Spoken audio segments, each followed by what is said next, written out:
Natuntun na yung nanay ng inabandonang sanggol sa palikuran ng isang gasolinahan sa Quezon City.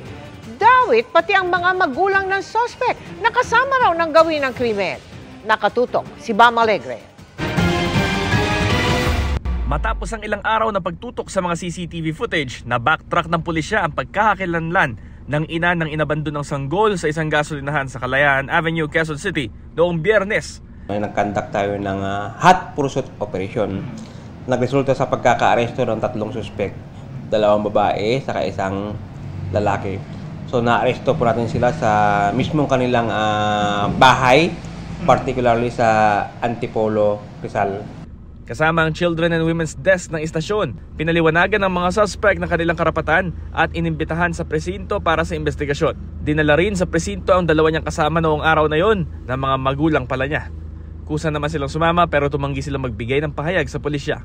Sa CCTV footage, naplakahan ng gamit nilang sasakyan at napag-alaman na pag-aari ito ng tatay ng babaeng nag-iwan sa sanggol. Bago maaresto, nakunan sa CCTV footage ang isang buntis na babae na naki-CR sa gasolinahan pero nanganak na pala sa loob. Inabandona niya ang sanggol hanggang madiskubre ng sumunod na gumamit ng banyo. Hindi agad na lamang may sanggol dahil may tissue sa bibig para hindi marinig ang iyak. Maharap sa patong-patong na kaso ang ina ng sanggol maging ang kanyang mga magulang. Ngayon po, kumakarap po sila sa kasong Article 276 ng Revised Penal Code in relation to Republic Act 7610.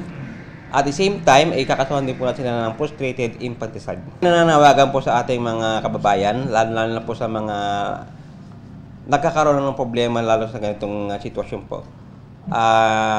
Hindi po dapat ginagawa itong insidente ito, hindi po natin dapat iniiwan ng ating ang isang bata. Kasi po maaari po kayong makasuhan. Ligtas naman ng sanggol sa ngayon na nasa pangangalaga ng DSWD.